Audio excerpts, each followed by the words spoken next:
Bom, vamos lá para mais um estudo aqui. Hoje falar um pouquinho sobre ciclos de mercado.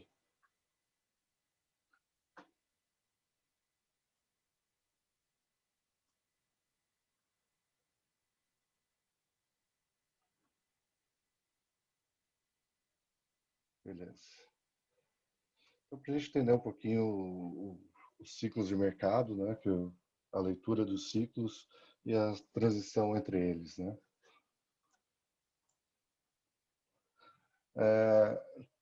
Então, pelo que eu estudei, pelo que eu considero para poder ler mercado, né, eu considero ciclos em que o mercado está em uma tendência forte e ciclos que são laterais, né, canais mais largos ou lateralidades mesmo, né. Então, de tendência forte, a gente vai ver ali sobre ciclos de rompimento, microcanal, tendência com correções rasas, que ela em relação a tempo e deslocamento pode não parecer, mas ela tem um deslocamento muito grande dentro de um tempo que parece ter várias lateralidades dentro dessa tendência, né? E ciclos que eu considero que são mais laterais, esses ciclos vão determinar a forma que eu vou operar no dia, né? A partir do momento que eu identificar eles, né?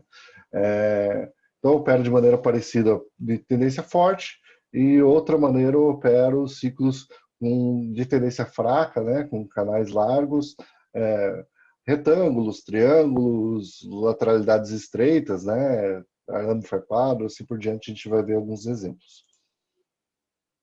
Então, primeiro falando do ciclo de tendência forte, né? É, Geralmente, ciclos de tendência forte, eles se iniciam por rompimentos, né? Onde a gente tem dois exemplos aqui, um rompimento de alta e um rompimento de baixo. Então, o que acontece, né? Provavelmente, esse rompimento deve ter vindo de um ciclo anterior, talvez uma lateralidade, né? A gente vai falar um pouquinho da transição dos ciclos. A partir do momento que ele rompeu algum ponto importante, o que eu quero observar? Se vai ter continuidade, né? Nesses exemplos de rompimento, geralmente a gente vai observar que eu quero ver um rompimento em que o ponto que eu estou considerando importante anterior seja rompido com a maior parte do corpo, né? Então, o corpo rompa e, digamos, o corpo esteja 50% ou mais acima do ponto de rompimento que eu estou considerando do ciclo anterior, né? E a partir do fechamento dessa barra de rompimento, o que eu espero para poder confirmar que é um rompimento? Espero ver uma continuidade. Eu quero observar o que o mercado está fazendo, né? Se tem compradores abaixo do fechamento anterior, né? Se vai ter vendedores acima de barra, né? Uma continuidade diz que o mercado testou a barra anterior do ponto de rompimento e ao invés de ter vendedores, teve mais compradores, levou o preço mais acima. Mesmo que não tenha fechado na máxima, né? Fechou com o corpo rompendo, inclusive, a barra anterior. Então, foi a quantidade do rompimento anterior, me dá mais confiança de entrar em um rompimento, né? E rompimentos, é, eu, o Brooks diz, né, que a gente se opera quando rompimento de alto, compra por qualquer motivo, né? Quando rompimento de baixo, vende por qualquer motivo. Por que disso? Né? A partir do momento que você observou que quando o preço tenta vir abaixo de um fechamento, por exemplo, ele é comprado. Quando, de novo, tenta vir abaixo de um fechamento, ele é comprado. Tenta vir acima de um pavio, né, de um ponto de realização, ou onde possivelmente há vendedores, continua sendo comprado, formando uma inércia muito forte, né? Por exemplo, aqui mais uma barra de continuidade, aumentando o tamanho, né? Aumentando o tamanho dos corpos, né? Então, se diz compra por qualquer motivo, porque eu posso comprar abaixo de barras, posso comprar fechamentos, posso comprar acima de barras, né? Uma vez que ele testou aqui, veio testar abaixo. Se ele for acima, eu continuo comprando, porque vai ter ímpeto de compradores. Então, são formas de trabalhar com o mercado em rompimento, né? Que a fase, o ciclo mais forte de uma tendência, né? Da mesma forma que a gente pode ver num rompimento de baixa, né? Até que tem uma correção e se torna se essa correção, nesse caso, foi revertida, se tornou um microcanal, né? A gente teve sequência de barras vendedoras, uma correção como barra compradora, os vendedores continuaram vendendo. Na hora que os compradores tentaram reverter, houve ímpeto dos vendedores.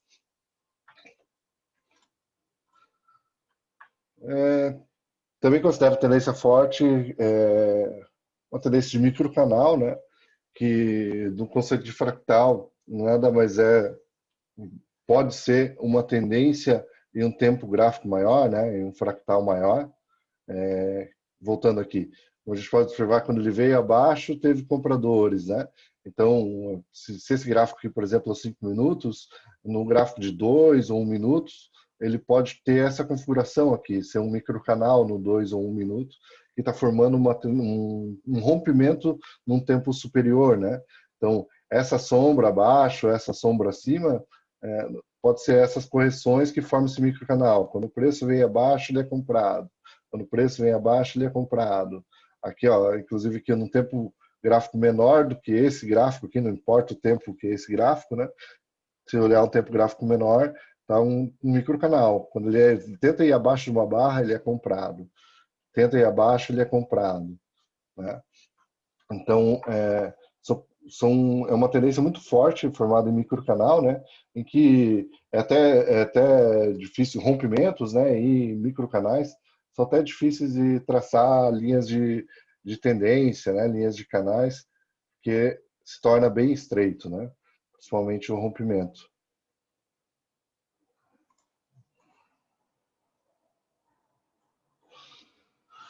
Beleza.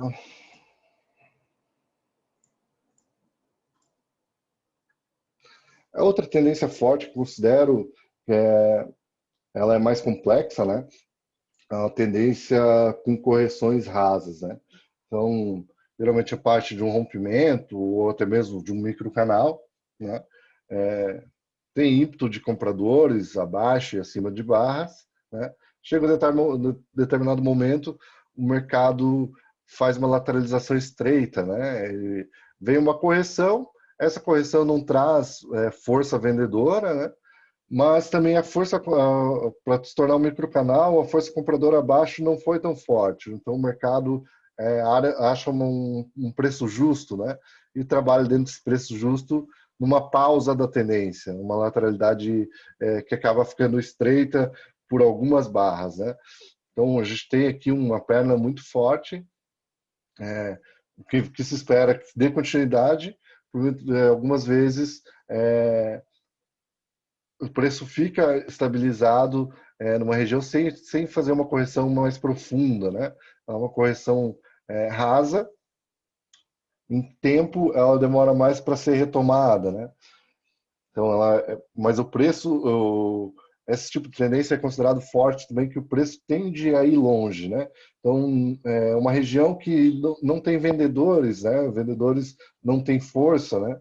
E os compradores aguardam para comprar, né? Então, vem de um rompimento, tem uma pausa na tendência, os compradores voltam a comprar, uma nova pausa, compra, uma pausa mais longa e segue comprando, né?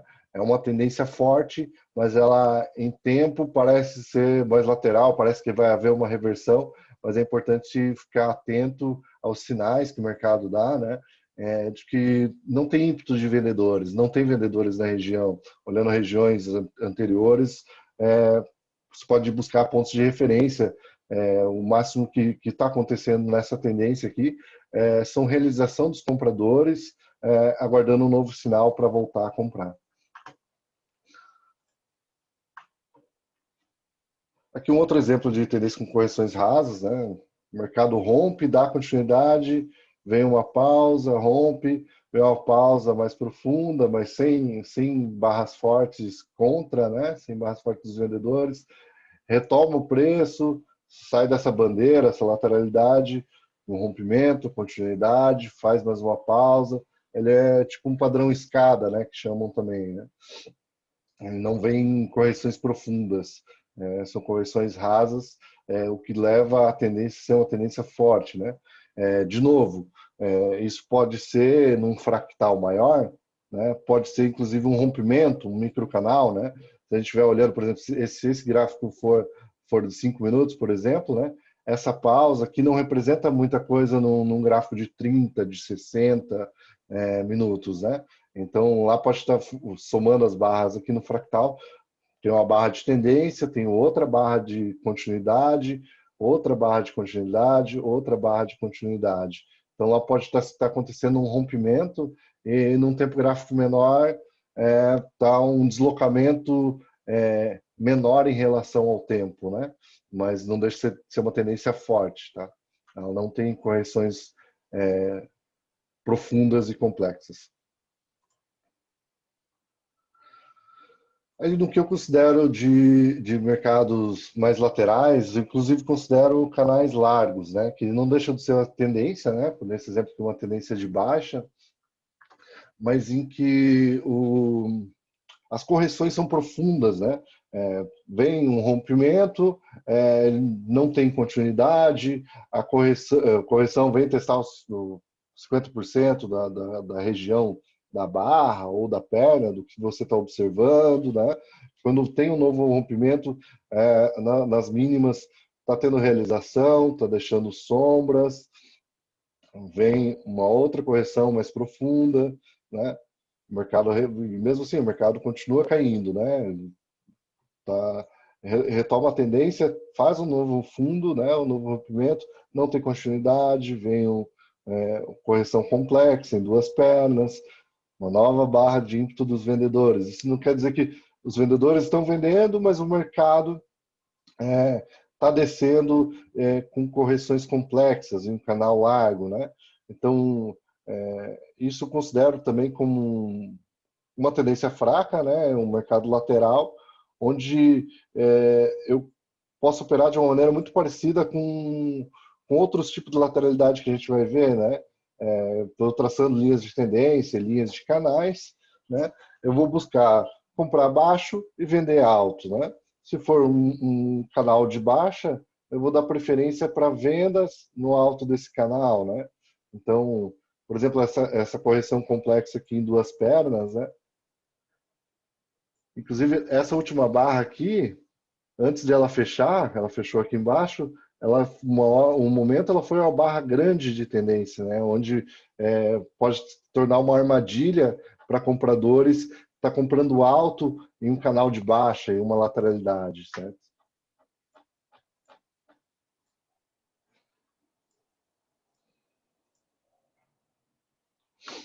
Aqui outro exemplo de canal largo, mesma coisa, o ponto de rompimento ele é sempre testado, ele não deixa gaps, né? Vem um rompimento, não tem continuidade, o ponto de rompimento geralmente é testado, ou chega muito próximo do teste, né? Nesse caso aqui ele ainda deixou um gap em relação às pernas, mas não sei se está bem reto aqui, mas tudo bem. Mas o mercado das correções ele busca ponto de rompimento anterior antes de fazer uma nova mínima, né? Então é um movimento de tendência, né? Nesse caso um canal largo de baixa, onde não tem aceleração do preço, não tem continuidade em rompimentos, né? Mas mesmo assim acaba se formando uma tendência de baixa com correções complexas.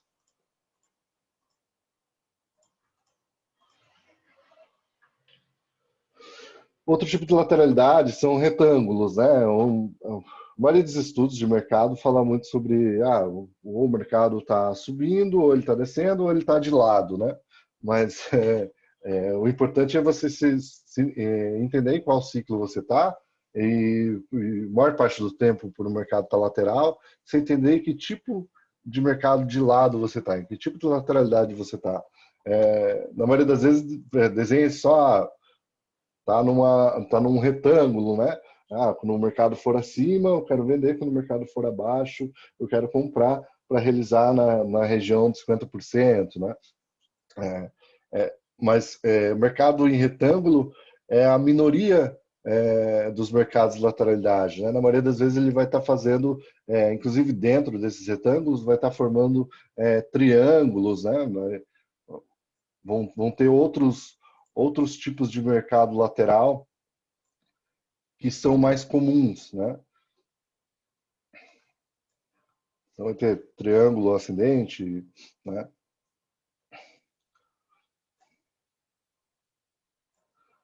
Com linhas de tendência eu traço triângulos simétricos, né? E com linhas de canais eu posso traçar triângulos expandidos. Então eu busco olhar em lateralidades, prestar atenção quando eu tenho sinais, o mercado me dá sinais de lateralidade, né? Barras com sombras, barras sem continuidade, barras se sobrepondo. Eu tento entender que é uma lateralidade e em qual tipo de lateralidade eu estou para poder entender onde é baixo e onde é alto, não simplesmente ter uma perspectiva só de que lateralidade é um retângulo.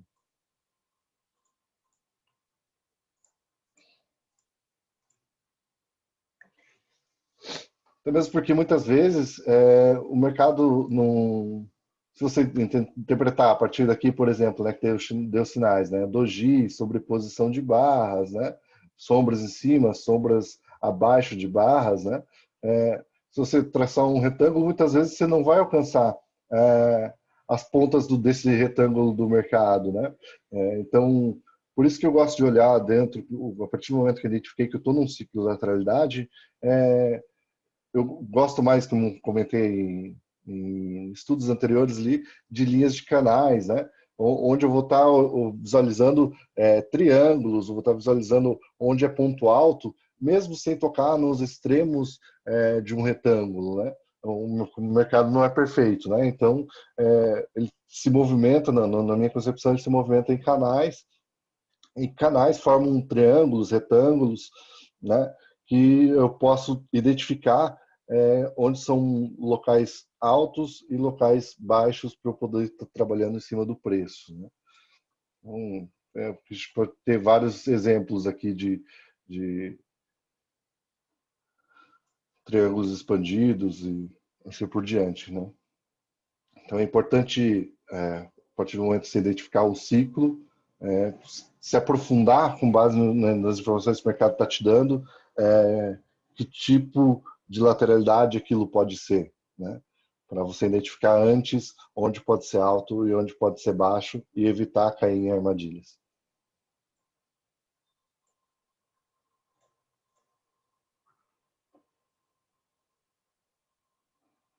Aqui mais um exemplo aqui de triângulo, né?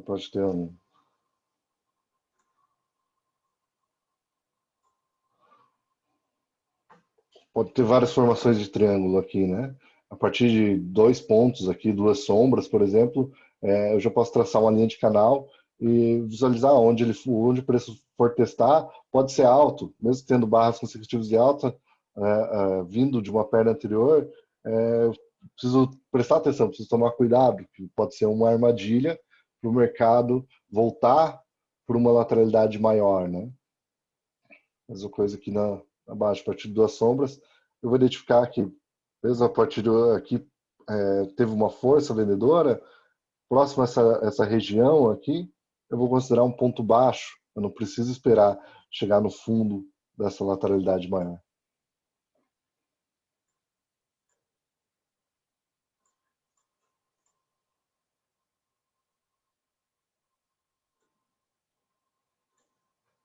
Mais um exemplo, né? Que você pode encontrar vários triângulos aqui, né? Vários pontos de referência para estar lendo o mercado e vendo onde o mercado está, né? Acho que o importante da leitura também é estar tentando encaixotar o mercado, né? Eu gosto muito de traçar linhas para identificar, até mesmo porque lateralidades são ciclos que são pré-rompimentos, né? É onde o mercado veio ou de um rompimento, ou de um microcanal, ou de um canal mais largo, né? E o mercado estabilizou, ele encontrou um preço justo, né? Então, quando o preço fica caro, vendedores têm interesse. Quando o preço fica barato, compradores têm interesse. E esse mercado, ele em algum momento, ele vai mudar de patamar, né? Então, eu gosto de estar traçando essas linhas para saber em que momento que o mercado tende a romper, e quando ele romper uma linha dessas aqui, se vai ter continuidade, se ele vai retestar a linha, né? Para poder me dar indícios de que ele mudou de patamar, que ele saiu de uma lateralidade, seja da forma que você enxergar aqui um retângulo ou pelos triângulos, eu identificar quando esse mercado for rompido, identificar rompimentos verdadeiros, evitar rompimentos falsos. Em retângulos, por exemplo, o preço pode vir em triângulos, né? Vir aqui em cima e ser um rompimento falso e retomar, né? Porque aqui tem uma linha importante que eu estou considerando. Então, eu tento não encaixotar o mercado em retângulos.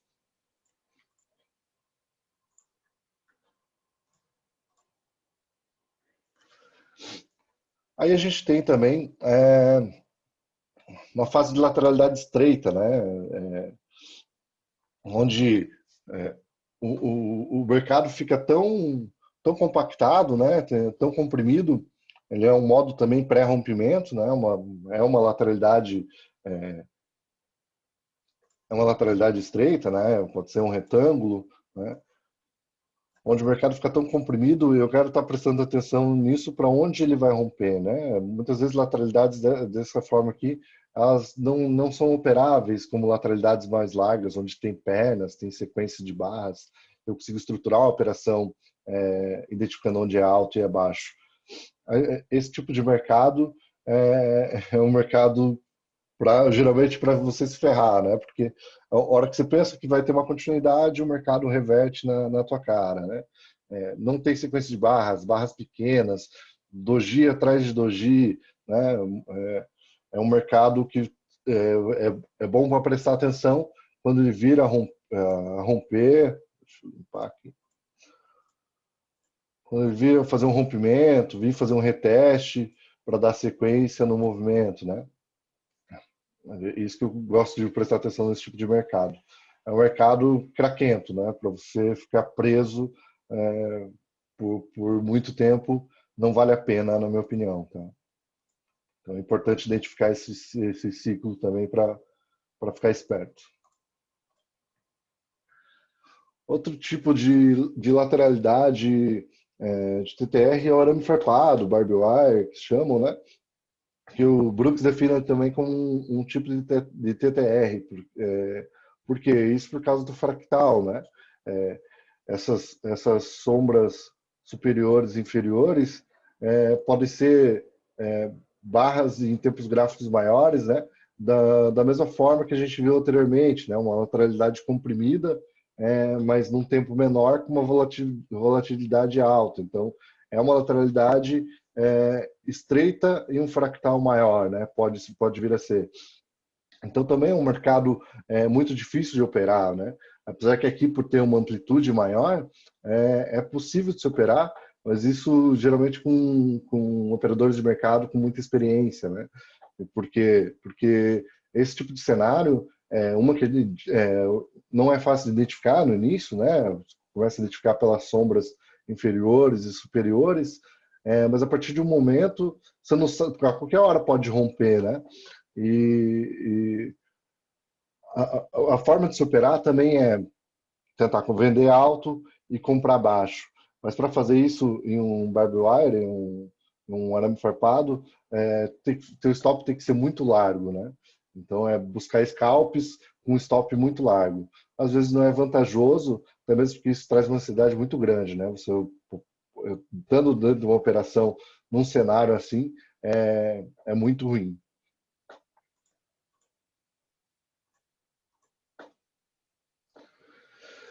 Então, a gente tem as transições entre os ciclos, né? Então, o mercado ele pode se formar de várias formas, né?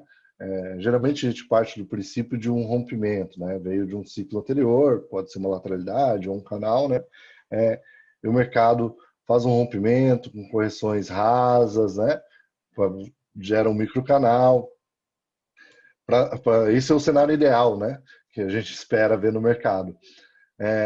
A partir daí ele começa a fazer correções mais complexas e profundas, né, desse rompimento, tá? E a partir disso, que eu tenho correções complexas e profundas, os compradores que estão realizando nos topos aqui, né, ou recomprando correções, a partir do momento que eles veem correções mais complexas e profundas, quer dizer que tem interesse vendedor próximo à região, né? Então, quando o preço retoma próximo ao topo anterior, geralmente tem realização dos compradores, né? E também, como vendedores ganharam dinheiro com essa correção complexa, deve ter novos vendedores esperando para vender novamente, o que geralmente faz o mercado entrar num ciclo mais lateral, que tende a se movimentar em 2 a 3 pernas, né? Dentro de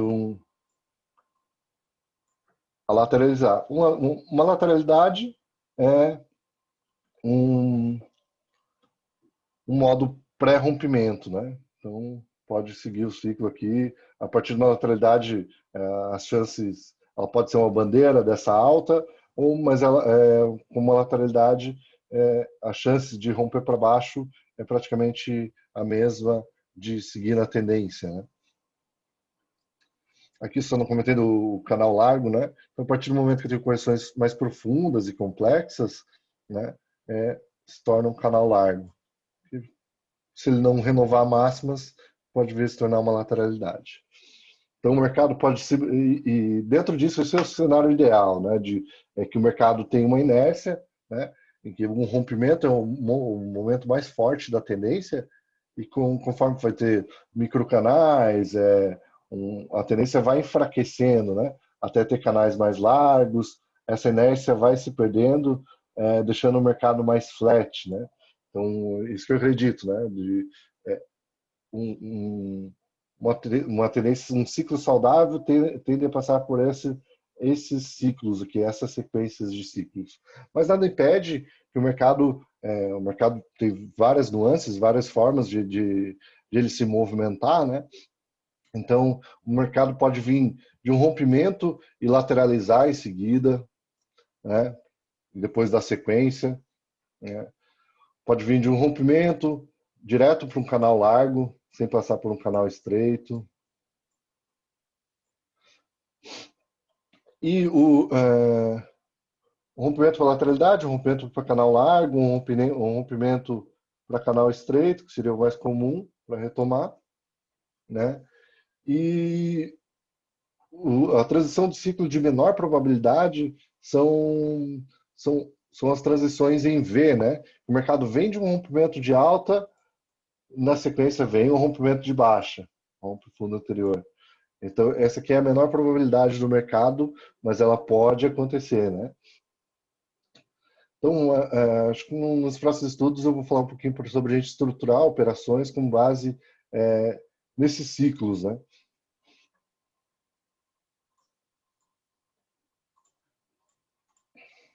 Por hoje é isso. Valeu.